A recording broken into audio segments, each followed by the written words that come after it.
الحمد لله رب العالمين، والصلاة والسلام على أشرف المرسلين محمدا وعلى آله وصحبه أجمعين. أما بعد، فقد قال الله تبارك وتعالى: ولكل وجهة هو موليها فاستبقوا الخيرات أينما تكونوا يأتي بكم الله جميعا إن الله على كل شيء قدير. ومن حيث خرجت فول وجهك شطر المسجد الحرام وحيث ما كنتم فولوا ومن حيث خرجت فول وجهك شطر المسجد الحرام وإنه للحق من ربكم الله بغافل عما تعملون. ومن حيث خرجت فول وجهك شطر المسجد الحرام وحيث ما كنتم فولوا وجوهكم شطره لئلا يكون للناس حجة إلا الذين ظلموا منهم فلا تخشوهم واخشوني ولأتم نعمتي عليكم لعلكم تهتدون. كما أرسلنا فيكم رسولا منكم يتلو عليكم آياتنا ويزكيكم ويعلمكم الكتاب والحكمة ويعلمكم ما لم تكونوا تعلمون فاذكروني أذكركم واشكروا لي ولا تكفرون. پچھلے کئی رکوعوں سے اللہ تعالیٰ کے قبلے کا ذکر چلتا چلا آ رہا ہے. اب یہاں پر ان آیتوں سے اللہ تعالیٰ قبلے کے حکم کو فائنل فرما رہا ہے. اللہ تعالیٰ فرماتا ہے: وَلِكُلِّ وُجْهَةٍ هُوَ مُوَلِّيهَا فَاسْتَبِقُوا الْخَيْرَاتِ أَيْنَمَا تَكُونُوا يَأْتِ بِكُمُ اللَّهُ جَمِيعًا إِنَّ اللَّهَ عَلَى كُلِّ شَيْءٍ قَدِيرٌ. کہ اللہ تعالیٰ فرماتا ہے کہ تمام قوموں کو اللہ تعالیٰ نے کوئی نہ کوئی قبلہ دیا تھا، اور ہر قوم اپنے قبلے کی اتباع کرتی تھی اور اپنے قبلے کو فالو کرتی تھی اور اپنے قبلے کے اتباع کرتی تھی اور اسی کی طرف متوجہ ہو کر اپنے عبادات کرتی تھی، نمازیں ادا کرتی تھی، جو بھی ان کو حکم دیا جاتا تھا اس طرف متوجہ ہو کر ادا کرتی تھی. کسی کا قبلہ بیت المقدس تھا، جیسے یہود و نصارہ کا. یہود کا مغربی بیت المقدس تھا، نصارہ کا مشرقی بیت المقدس تھا. اور جو لوگ دین ابراہیمی پر ہونے کا دعویٰ کرتے تھے ان کا جو قبلہ تھا وہ بیت اللہ شریف تھا. اور قرآن جب آیا شروع میں اللہ جب حکم ہوا، جب نماز فرض ہوئی مکہ شریف میں، تو بیت اللہ شریف قبلہ تھا. لیکن جب ہجرت کر کے اللہ کے نبی کریم صلی اللہ علیہ وسلم مدینہ تشریف لائے تو اللہ تعالیٰ نے قبلے کو تحویل کر دیا اور 16-17 مہینے تک اللہ تعالیٰ نے بیت المقدس طرف کر کے نماز پڑھوائی اللہ کے رسول صلی اللہ علیہ وسلم کو. اس کا تذکرہ پیچھے گزر چکا ہے. ایسا کیوں ہوا؟ کہ اس لیے ہوا کہ لوگوں کا امتحان لیا جائے کہ کون اپنے دین پہ چل رہا ہے، کون حضور صلی اللہ علیہ وسلم اتباع کر رہا ہے، اور کون کسی قبلے کو یا کسی زمین کو یا کسی بلڈنگ کو یا کسی عمارت کو مقدس مانتا ہے اور کون اللہ تعالیٰ پر عقیدہ رکھتا ہے. اور اس طریقے سے اللہ تعالیٰ نے جب قبلہ تحویل کیا تو اللہ تعالیٰ نے قبلہ ابراہیمی کی طرف متوجہ کر دیا مسلمانوں کو. تو اللہ تعالیٰ فرما رہا ہے کہ تمام قوموں کو اللہ تعالیٰ نے قبلہ دیا. قبلے کے اوپر بحث کرنا یا قبلے کی طرف کے مقابلے قبلے کے بارے میں بحث کرنا، بحث مباحثہ کرنا اور یہ کہنا کہ جو ہے فلاں قبلہ تھا، فلاں تھا قبلہ تھا اور اب ان لوگوں نے قبلہ چینج کر لیا ہے اور کیوں چینج کر لیا ہے، کیا ہے. تو اللہ تعالیٰ فرما رہا ہے کہ ان سے بحثوں میں مت پڑو، بلکہ کیا کرو؟ فاستبقوا الخیرات، اچھائیوں میں جلدی کرو. یا اللہ اچھائیوں میں مقابلہ کرو، مسابقہ کرو کہ ایک دوسرے سے آگے نکل جاؤ اچھائیوں میں. فاستبقوا الخیرات، اللہ فرمایا اینما تکونوا یأتی بکم اللہ جمیعا. قبلہ تمہارا کچھ بھی ہو، اللہ تعالیٰ قیامت دن تم سب کو اکٹھا کرے گا اور قیامت دن قبلے کے بارے نہیں پوچھا جائے گا. کیا پوچھا جائے گا؟ کہ بھائی تم نے اعمال صالحہ کرے کہ نہیں کرے، تمہیں دنیا میں اتنی زندگی دی گئی تھی، اس زندگی کو تم نے کہاں گزارا، تم نے زندگی کا کیا کیا، کیا عمل کیا تم نے. تو یہ پوچھا جائے گا تم سے، یہ نہیں پوچھا جائے گا تمہارا قبلہ کیا تھا. تو اللہ فرما رہا ہے فاستبقوا الخیرات، تو تمہارا ضروری کام یہ ہے کہ اچھائیوں میں جلدی کرو. اینما تکونوا، اللہ فرما جہاں بھی تم ہوگے اللہ تعالیٰ تم کو جمع کر دے گا. ان اللہ علی کل شیء قدیر، اللہ تعالیٰ تمام چیزوں پر قادر مطلق ہے. تو ہمیں یہ سمجھنا چاہیے کہ جو اس کے نتیجے اس آیت کریمہ سے اپن کو ایک حکم اور نکل جاتا ہے. میرے سامنے ایک بات ہو رہتی ہے کہ اپن کی امت اسلامیہ میں جو چھوٹے چھوٹے باتوں پر علماء کے اندر اختلاف ہو جاتا ہے، چھوٹی چھوٹی باتوں کو لے کے اختلافات کر دیتے ہیں، کفر کے فتوے لگا دیتے ہیں، رفع یدین کرنا ہے کہ نہیں کرنا، آمین بالجہر کرنا ہے کہ نہیں کرنا، چھوٹی چھوٹی باتوں پہ اختلاف ہوتے ہیں، امت مسلمہ آپس میں جھگڑا کرتی ہے. تو اللہ فرما رہا ہے کہ بھائی ان سب فالتو کاموں کی جھگڑوں کی ضرورت نہیں ہے. اس حکم سے یہ نکل رہا ہے کہ بیت اللہ تو بڑی بات، قبلہ بڑی بات ہے. یہ تو چھوٹی چھوٹی باتیں، اس پہ جب قبلہ کو بحث کرنے کا موقع کا اجازت نہیں دی گئی تو پھر چھوٹے چھوٹے باتوں میں مقابلہ کرنا اور مناظرہ کرنا اور رد کرنا اور الزام لگانے کی کوئی ضرورت نہیں ہے. صرف کیا کرنا ہے؟ حسب طریقہ اللہ تعالیٰ سے ثابت ہے، اپنے اعمال کو اچھائی، اچھے اعمال کی طرف بڑھوتری کرنا ہے، اپنے اچھے اعمال کی طرف بڑھتے چلے جانا ہے. بس یہ اللہ کا حکم ہے. کیونکہ آخرت میں تم کو اس سب چیزوں کا حساب نہیں پوچھے گا رفیع کرتے تھے کہ نہیں کرتے تھے, فاتحہ کرتے تھے کہ نہیں کرتے تھے. اللہ تعالیٰ پوچھے گا تمہیں ہم نے دنیا میں بھیجا تھا, تمہیں زندگی دی تھی, اور تمہیں اللہ تعالیٰ نے شریعت دی تھی, شریعت جو دی تھی شریعت کے احکام کو تم نے کتنے تم شریعت کے احکام کے پابند تھے, یہ پوچھے گا. یہ نہیں پوچھے گا تم نے رفع کرا کہ نہیں کرا, فاتحہ زور سے پڑھی کہ نہیں پڑھی. یہ سب اللہ تعالیٰ صلی اللہ علیہ وسلم کے احکام ہے اور سب ثابت ہیں, اس میں کوئی اختلافات نہیں ہونا چاہیے. آگے اللہ ارشاد فرما رہا ہے وَمِنْ حَيْثُ خَرَجْتَ فَوَلِّ وَجْهَكَ شَطْرَ الْمَسْجِدِ الْحَرَامِ وَحَيْثُ مَا كُنْتُمْ فَوَلُّوا وُجُوهَكُمْ شَطْرَهُ, کہ جہاں بھی تم ہو اپنا چہرہ بیت اللہ کی طرف کرو. یہاں پر اللہ تعالیٰ نے جہاں پر دیکھیے تکرار ہوا ہے, تیسری بار تکرار ہوا ہے بیت اللہ کو قبلہ بنانے کا. تو اللہ تعالیٰ یہاں جو علماء نے لکھا ہے کہ تکرار کی جو ہے ایک وجہ تو یہ لکھی ہے کہ یہ جو تحویل قبلہ تھا یہ پہلا حکم تھا جس کو رد و بدل کیا گیا تھا, تردید کیا رد کیا گیا تھا, اور اس نسخ کر کے اس کا منسوخ یہ ناسخ تھا, اس سے پہلے قبلہ بیت اللہ تھا وہ منسوخ تھا. تو پہلے تو یہ بات ہوئی, تو اس کے لیے اللہ تعالیٰ نے اس کو بار بار تکرار کرا کہ یہ پتہ چل جائے کہ جو ہے بھائی یہ حکم آ چکا ہے, اب قبلہ جو ہے بیت اللہ ہے, بیت المقدس نہیں ہے. دوسرا علماء نے کہا کہ یہ جو اللہ کے رسول صلی اللہ علیہ وسلم کے مخاطب کر کے اور امت اسلامی کو مخاطب کر کے 3 بار اس چیز کے اوپر ایک بار اور 2 بار یہاں تذکرہ آیا, اس کے پیچھے کچھ حالات ہیں. تو پہلے حالت یہ وہ علماء نے اس کی 3 حالات بتائے. 3 حال ایسے ہیں. پہلا حال تو یہ کہ ان لوگوں کا کیا حکم ہے جو مکے میں رہتے ہیں, دوسرا ان لوگوں کا کیا حکم ہے جو مکے کے رہنے والے ہیں اور کہیں باہر گئے ہوئے ہیں, تیسرا کیا حالت ہے, تیسری حالت یہ ہے کہ جو دنیا بھر میں رہتے ہیں تو وہ لوگ ان کو قبلے کا کیا حکم ہے. تو اللہ تعالیٰ بتا رہا ہے کہ تمام کنڈیشنز تینوں کرنی, چاہے مکے میں رہنے والے ہوں اور مکے مقیم ہوں, چاہے مکے میں رہنے والے ہوں لیکن سفر کر رہے ہوں, اور چاہے غیر ہوں, باہر کے لوگ ہوں, دوسرے ملکوں کے لوگ ہوں, ہمسائے قدیم اخرا کے لوگ ہوں, دوسرے ملکوں کے دوسروں کے لوگ ہوں. تو وہ کیا کریں گے, جب بھی نماز کا ٹائم آئے گا, جب بھی نماز وقت آئے گا تو استقبال قبلہ کریں گے. اور قبلہ کون سا؟ بیت اللہ. بیت اللہ کو قبلہ بنایا جائے گا, اس پر متوجہ ہو کر نماز پڑھی جائے گا. اور اس کے بعد یہاں ایک چیز پہ اور بات بیان کر دی گئی, وہ یہ بیان کری گئی کہ جو ہے بیت اللہ کو قبلہ بنانے میں یا قبلے کی طرف رخ ہو کر نماز پڑھنے میں کوئی تساہل نہ برتا جائے. کیوں اگر تساہل برتنے کی اجازت دی جاتی تو پھر لوگ کہیں بھی چہرہ کر کے نماز پڑھ سکتے تھے.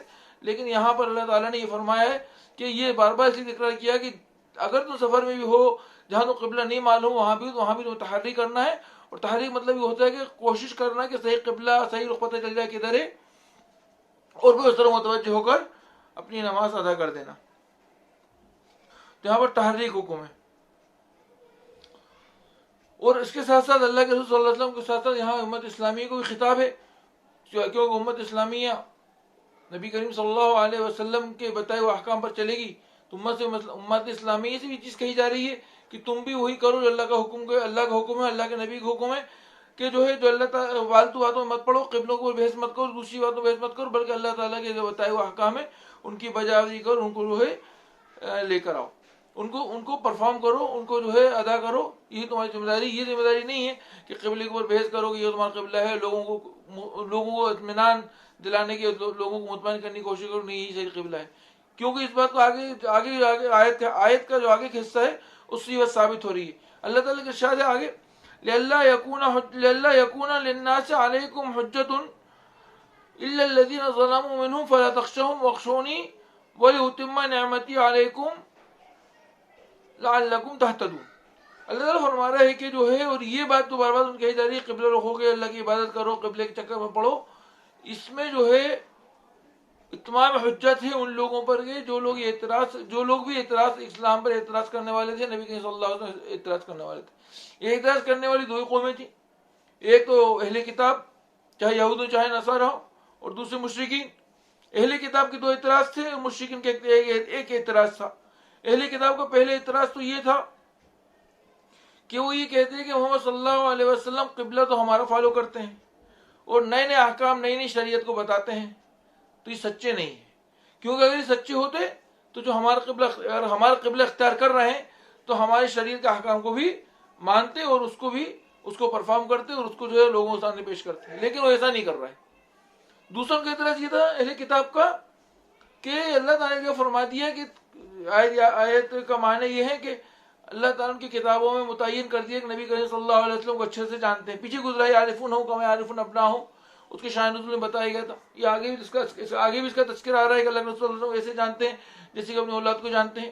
ظاہر حضور صلی اللہ علیہ وسلم جانتے ہوں گے تو اللہ تعالیٰ کے نبی کی شریعت جو آنے والی ہے اس کو بھی جانتے ہوں گے، اس کے قبلوں کو بھی جانتے ہوں گے، سب جانتے ہوں گے.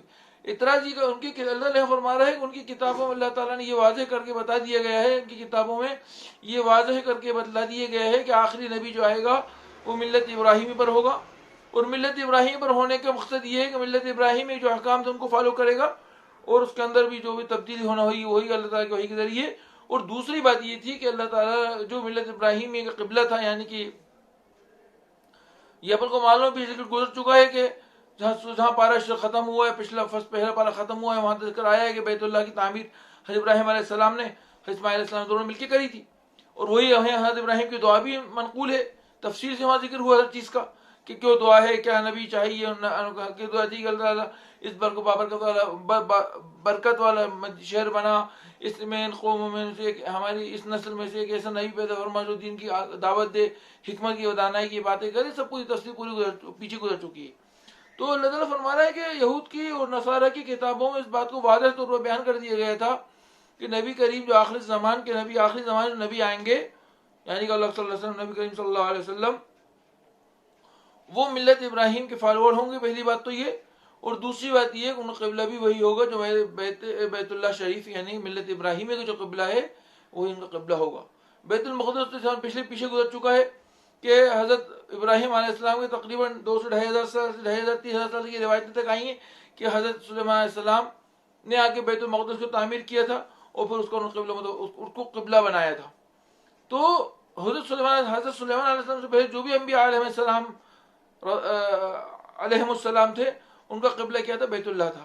ان میں ابراہیم علیہ السلام بھی آ گئے، اسحاق علیہ السلام بھی آ گئے، یعقوب علیہ السلام بھی آ گئے، یوسف علیہ السلام بھی آ گئے، یونس علیہ السلام بھی آ گئے. جو بھی انبیاء علیہ السلام حضرت سلیمان علیہ السلام سے پہلے تھے سب اس کے اندر آ گئے. اور وہاں یہ واضح کر دیے گئے کہ وہاں جو قبلہ تھا اس وقت کیا تھا؟ وہ اللہ تعالیٰ کا قبلہ تھا، اور وہ کیا تھا؟ بیت اللہ شریف تھا. کیونکہ جہاں بیت اللہ کا ذکر آیا ہے کہ وہاں ابراہیم کی دعا کہ لوگ اس کے پاس آئے، اس کو بیت اللہ، اس کو جو ہے اس کو طواف کریں، اس کو حج کی جگہ بنائیں، اس کو چکر بار بار زیارت کی جگہ بنائیں. یہ تذکرہ پورا پیچھے گزر چکا ہے. تو ان لوگوں کی کتابوں یہ چیز واضح تھی، اور نبی کریم صلی اللہ علیہ وسلم کی کتابیں واضح تھی. یہاں تک کہ بعض روایات میں بہت سی کتابوں تو اگر آپ دیکھیں ہندی کی یا سنسکرت کی ہندو قبلہ کی کتابیں دیکھیں تو رگ وید وغیرہ تک میں یہاں تک کہا گیا ہے کہ حضور صلی اللہ علیہ وسلم کی جگہ کہاں ہوئے گی، کہاں پیدا ہوں گے، کہاں ہجرت کر کے جائیں گے، پورا تذکرہ اس میں موجود ہے. رگ وید میں موجود ہے. دوسرے ویدوں میں تو الگ الگ وید ہیں، ان کے 4 وید ہیں. تو یہ تذکرہ رگ وید میں موجود ہے. بیت اللہ کا نام ہے، اور کھجور والی جگہ پر وہ جائے گا اور وہاں جو ہے دعوت دے گا اور یہ کرے گا، پورا تذکرہ وہاں پہ موجود ہے. تو یعنی یہ تو اتنی پرانی بات ہے کہ قبلہ بیت اللہ ہی تھا اور ہمیشہ وہی تھا. لیکن حضرت ابراہیم علیہ السلام کے بعد جب زمانہ گزرتا گیا، حضرت صلی اللہ علیہ وسلم کا زمانہ آیا، حضرت صلی اللہ علیہ السلام نے بھی حضرت اللہ تعالیٰ کی وحی کے مطابق قبلے کو تبدیل کر رہے. اس سے پہلے بیت اللہ ہی قبلہ تھا. آگے ارشاد فرما رہا ہے، ہاں، کما ارسلنا فیکم رسولا منکم یتلو علیکم آیاتنا ویزکیکم ویعلمکم الکتاب والحکمہ ویعلمکم ما لم تکونوا تعلمون. اب اللہ تعالیٰ نے اس آیت میں، اس سے پہلے والی آیت میں ذکر کیا تھا کہ ہم تمہارے جو تم اللہ تعالیٰ تمہاری حجت تمام ہو جائے دوسرے قوموں پر، اور تم جو ہے اللہ تعالیٰ کے احکام پر عمل کرو، اور تم اس کو اور ان کی باتوں، اور اللہ یہاں بھی وہاں یہ بھی فرمایا تھا کہ ان لوگوں سے مت ڈرو، لا تخشوہم واخشونی، کہ ان لوگ سے مت ڈرو جو اعتراض کرتے ہیں تم پر، یہ قبلے پر اعتراض کرتے ہیں، بلکہ مجھ سے ڈرو، کیونکہ جب تمہاری نعمت تمام ہو جائے تو میں تمہیں جو ہوں تمہارا جو ٹھکانہ ہے اس کے بارے میں بتاؤں. تو یہاں پر تذکرہ جو ہے کیا گیا ہے اوپر، فلا تخشوہم واخشونی وَلِأُتِمَّ نِعْمَتِي عَلَيْكُمْ، نعمت کا تذکرہ کیا ہے، وَلِأُتِمَّ نِعْمَتِي عَلَيْكُمْ لَعَلَّكُمْ تَهْتَدُونَ، کہ میں اپنی نعمت تم پر مکمل کر دوں کہ تم ہدایت پالو. اس نعمت کا تذکرہ اس آیت کریمہ میں آ گیا. اللہ تعالیٰ نے ارشاد فرما دیا کہ ہم نے تمہارے پاس ایک رسول بھیجا، ایک پیغمبر بھیجا جو اللہ تعالیٰ کی کتاب لے کر آیا. رسول کا مطلب رسالہ، پیغام لے کے آنے والا، یعنی کہ رسول کہاں کا؟ اللہ تعالیٰ کا پیغام لے کے آتا ہے. فیکم رسولا منکم، جو رسول تمہیں میں سے تھا، ایک پیغمبر ہم نے بھیجا جو تمہیں میں سے تھا. اس کا تم انکار نہیں کرتے تھے، اس کی سچائی، اس کی ایمانداری، اس کی سخاوت، اس کی بہادری، اس کی ہر چیز سے تم واقف تھے. تمہارے درمیان پڑھا بڑھا تم اچھے سے جانتے ہو. کما ارسلنا فیکم رسولا منکم، جو تمہیں میں سے تھا. یتلو علیکم آیاتنا، وہ تو خاصیت کیا تھی؟ جب وہ نبی بن گیا یا رسول بن گیا تو ہماری نشانیاں، ہماری آیت تمہارے سامنے بیان کرنے لگا. یتلو علیکم آیاتنا ویزکیکم، اور تمہارا تزکیہ نفس کرنے لگا. اب یتلو علیکم آیاتنا سے ایک بات ہم کو یہ بھی ظاہر ہوتی ہے کہ جو ہے خالی تلاوت کلام پاک میں بھی اجر ثواب کا باعث ہے. خالی تلاوت کلام پاک بھی اجر ثواب کی باعث ہے. بعض لوگ کہتے ہیں نا کہ قرآن کو بغیر سمجھے پڑھنے کو مطلب نہیں ہے، تو یہ جو ہے ان کا غلط اعتراض ہے. اس آیت یتلو علیکم آیت، وہ ہماری آیتیں تم پر تلاوت کرتا، یہ نہیں کہتا. آگے ذکر علم کا ذکر، یاد دہانی ذکر تو آگے آ رہا ہے.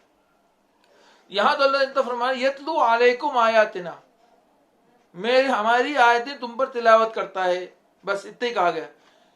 یہ تو وَيُعَلِّمُكُمُ الْكِتَابَ وَالْحِكْمَةَ، اب یہاں جو آئے لفظ آئے وَيُعَلِّمُكُمُ الْكِتَابَ وَالْحِكْمَةَ، اب وہاں جو خالی تلاوت کا لفظ ہے، اس کے بعد يُعَلِّمُكُمُ الْكِتَابَ وَالْحِكْمَةَ، اور وہ تم کو کتاب سکھلاتا ہے. یعنی وہ کتاب جو نازل کی گئی، جس کی تم نے پہلے تلاوت کری، اس کو تم کو سکھلاتا ہے.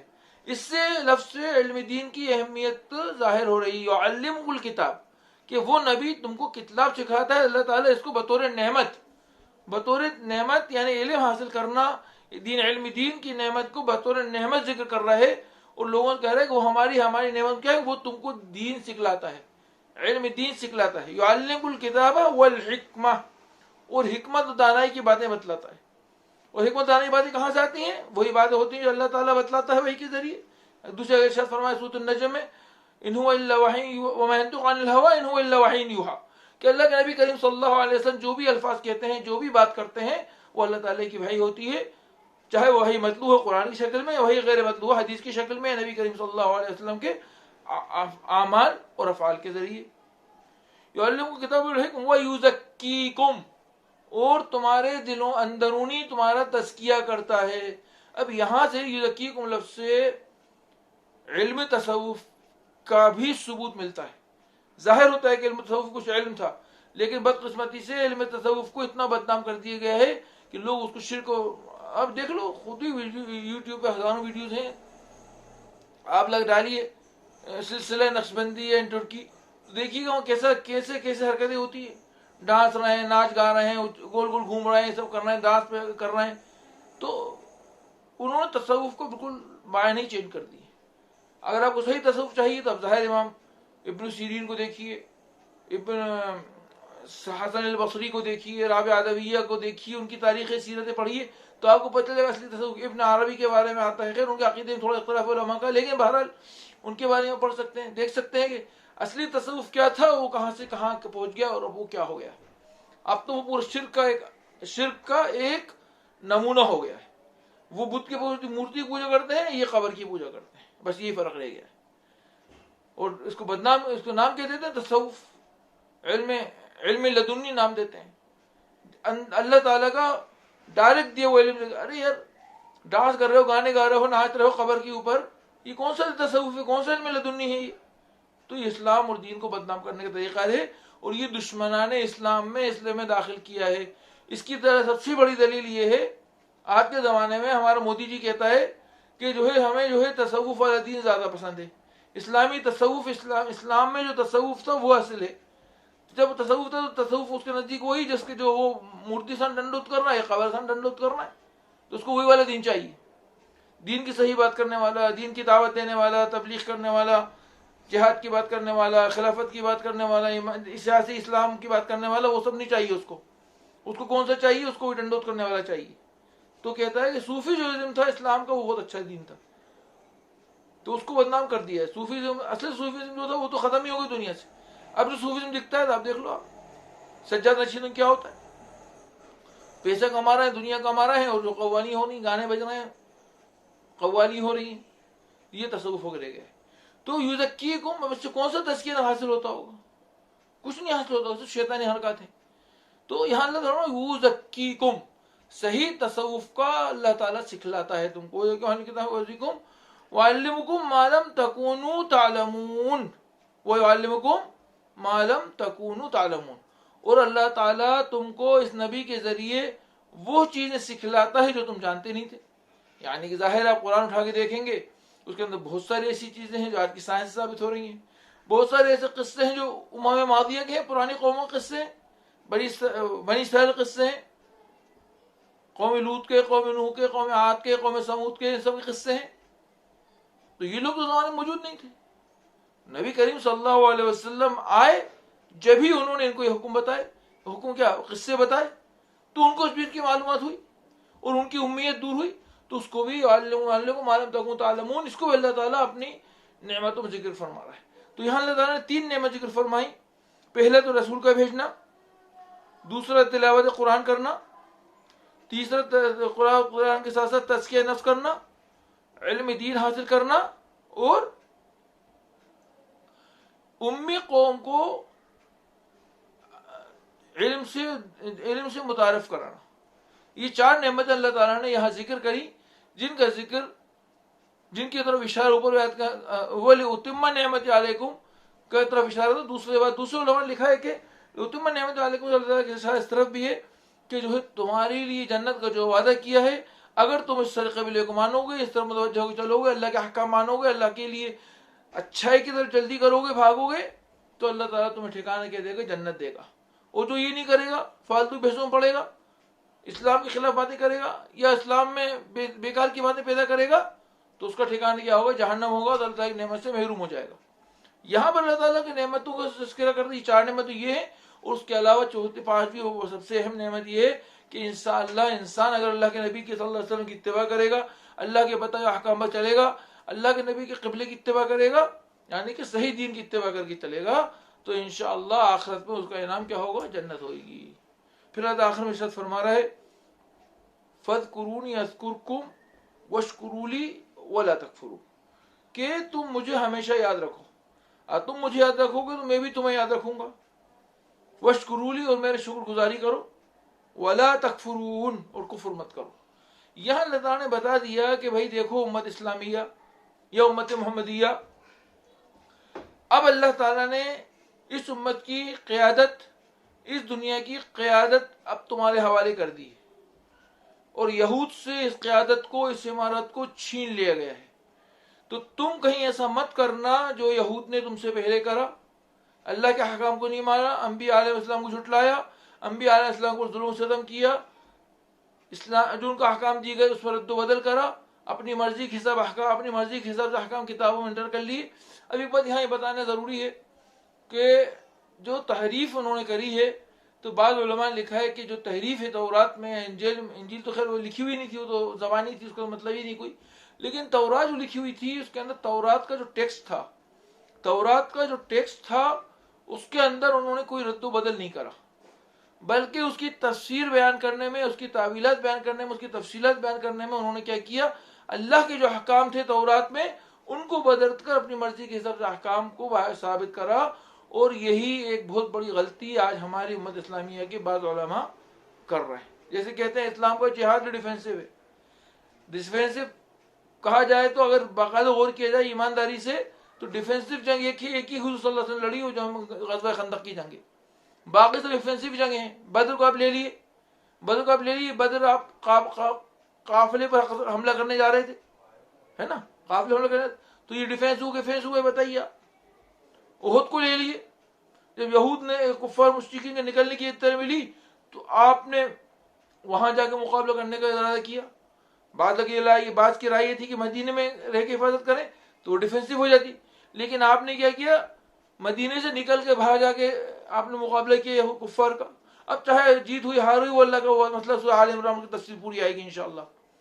اس کے بعد غزوہ خندق, اس کو آپ ڈیفینسو کہہ سکتے ہیں. مدینے میں رہ کر نبی صلی اللہ علیہ وسلم نے خندق کھود دی تھی, چلی ٹھیک ہے, مان لیا. تیسری جنگ لیے یہود کے قبیلوں کو جلا وطن کرنا. یہود کے قبیلے اپنے قلعوں میں رہ رہے تھے, آپ ان کے تک کیوں کا جلا وطن کرنے, یہ بھی افینسو ہوئی, ڈیفینسو تو نہیں ہوئی. اور اس کے علاوہ اور بھی غزوہ تبوک لے لیے, 2000 کلومیٹر روم کیوں گئے آپ, اپنی فوج روم کیوں بھیجی آپ نے؟ تو روم تھوڑی آ رہا تھا اٹیک کرنے, آپ کو خاتن میں بھی نہیں لا رہے تھے, لیکن اپنی فوج آپ نے وہاں بھیجی, تو یہ ڈیفینس ہوا, ڈیفینس ہوا. چلیے آگے چلیے, فتوحات اسلامی کا مثال لے لیے. حضرت عمر کے زمانے میں فتوحات شروع ہوئیں تو آپ دیکھیے کہاں تک اسلام پہنچ گیا. تو یہ سب ڈیفینس تھا کیا؟ ڈیفینس کا مطلب یہ ہوتا ہے کہ اپنے ملک میں رہتے ہوئے اپنی حفاظت، اپنی سرحدوں کی حفاظت کرنا. یہاں تو آپ اللہ کے رسول صلی اللہ علیہ وسلم اور صحابہ کرام اور تابعین کرام اپنی جگہوں سے نکل کے دوسرے ملکوں تک گئے، دعوت کی کام کیا، دعوت دی، جزیہ کی بات کی، پھر جنگ کری. تو ڈیفینس کی ڈیفینس ہے. تو یہ سب غلط فہمی پھیلانے کے لیے قرآن کے اندر تعویلات کرنے کی ہمارے علماء بھی کر رہے ہیں آج کے زمانے میں، ان لوگوں نے بھی کری تھی. تو اللہ تعالیٰ نے اسی تحویلات اور تحریمات کو منع فرمایا. لیکن بہرحال اللہ کا نبی کا قول ہے، نبی صلی اللہ علیہ وسلم نے فرمایا کہ تم بھی وہی حرکتیں کرو گے جو تم سے پہلے دوسری قوموں نے کری. یہاں تک کہ یہود 72 فرقوں میں تقسیم ہوئی تو تم 73 فرقوں میں تقسیم ہو جاؤ گے، ہے نا. تو یہ سب تو ہونا ہے. لیکن یہ اسلام کا غلط نقشہ پیش کرنا کہ اسلام میں جو جنگیں سب افینسو، کوئی نہیں، سب ڈیفینسو ہے، تو یہ تو کہیں کی بھی کتب کی بات نہیں ہے. دوسری بات یہ ہے کہ غامی صاحب جیسے لوگ کہتے ہیں کہ حدیث متواتر کہہ رہا ہے وہ حدیث قابل اعتباری نہیں ہے. جب حدیث کو آپ نہیں لیں گے تو احکام قرآن کے ثابت ہوں گے. نماز میں اللہ حکم، قرآن حکم یقیم الصلاۃ، قرآن میں حکم دیا گیا کہ نماز قائم کرو. جب نماز قائم حکم دیا گا وہ طریقہ آپ کو کہاں ملے گا؟ حدیث کا انکار کر دیں گے آپ، اس کا طریقہ کار کہاں ملے گا آپ کو اگر آپ حدیث کا انکار کر رہے تو؟ پھر ہر آدمی اپنے حساب سے دین چالے بنائے گا. تو یہ لگا فرمایا وَاذْكُرُونِي أَذْكُرْكُمْ، مجھے صحیح طریقے یاد رکھو تو میں تمہیں بھی یاد کروں گا. حدیث میں آتا ہے کہ اگر تم دنیا میں مجھے یاد رکھو تم سے اچھی دنیا والے کی جماعت، اچھی جماعت ذکر کروں گا، فرشتوں کی جماعت ذکر کروں گا. ایسی بہت لمبی حدیث ہے. وَاشْكُرُوا لِي وَلَا تَكْفُرُونَ، اور اللہ تعالیٰ نے تم کو جو یہ نعمت دی، اللہ فرما رہے ہم نے جو تم کو یہ نعمت اسلام دی ہے، نعمت دین جو تم کو دی ہے، اس کا تم شکر گزاری کرو. شکر گزاری کیسے ہوگی؟ اس کے احکام کو پورے طریقے سے، صحیح طریقے سے مانو، اور اس نے جو تم سے جو مطالبات کرے ہیں اس کو پورا کرنے کی کوشش کرو. چاہے سیاست ہو، چاہے معاشیات ہو، چاہے معاشرت ہو، کچھ بھی ہے، ہر چیز کا اللہ میں قرآن میں اللہ تعالیٰ نے قرآن حدیث میں اس کا تفصیل موجود ہے.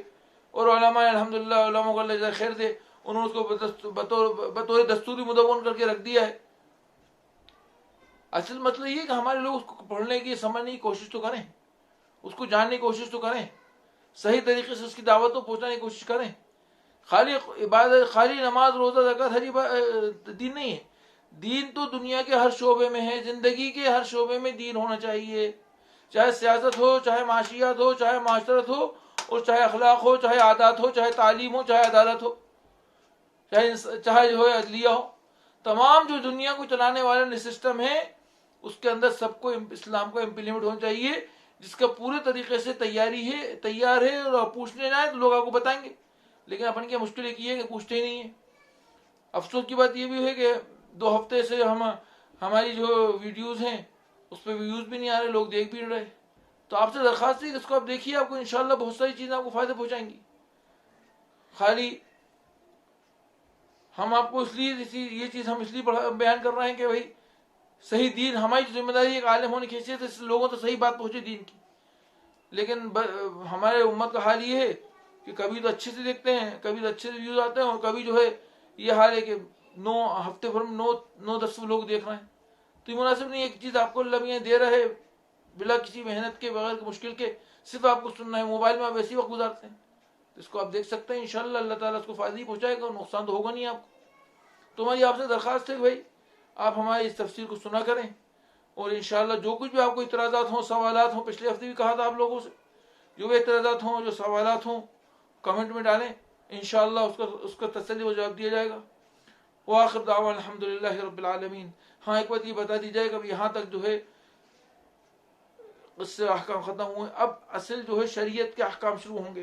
سب سے پہلا جہاد کا، صبر کا اور جہاد کا ذکر آئے گا. یا ایھا الذین استعینوا بالصبر والصلاۃ. اگلی آیت جو ہے یا ایھا الذین استعینوا بالصبر والصلاۃ، صبر کا اور نماز کا تذکرہ ہوگا. وہاں جہاد تذکرہ بھی آئے گا. تب اللہ تعالیٰ یہاں سے لے کے پارے کے آخر تک، بلکہ سورت کے آخر تک، سورت کے ختم تک، 285 آیت تک انشاءاللہ اللہ تعالیٰ مختلف احکام، اس کے اندر آپ کو جہاد کے احکام ہیں، عورت کے عدت کے احکام ہیں، طلاق کے احکام ہیں، حج کے احکام ہیں، نفقات کے احکام ہیں، معاملات کے احکام ہیں، سب انشاءاللہ آئیں گے. اور انشاءاللہ تفصیل کے ساتھ انشاءاللہ موقع ہوا تو بتایا جائے گا. انشاءاللہ آپ لوگ سے درخواست ہے کہ سنیے اور فائدہ اٹھائیے. انشاءاللہ اس کا آخر میں ہمارے لیے اجر باعث ہوگا، اور آپ لوگوں کے لیے اجر ثواب ہوگا. آپ دین کو قرآن شریف کو صحیح سمجھ سکیں گے انشاءاللہ. اس لیے ہم نے تفسیر قرآن رکھا ہے. وآخر دعوانا الحمدللہ رب العالمین. 24 اکتوبر 2021، 17 ربیع الاول 1443 ہجری، بروز اتوار. وآخر دعوانا ان الحمدللہ رب العالمین. اپنی نیک دعاؤں میں ہم کو یاد رکھیے. سبحان ربک رب العزت عما یصفون، سلام علی المرسلین والحمد للہ.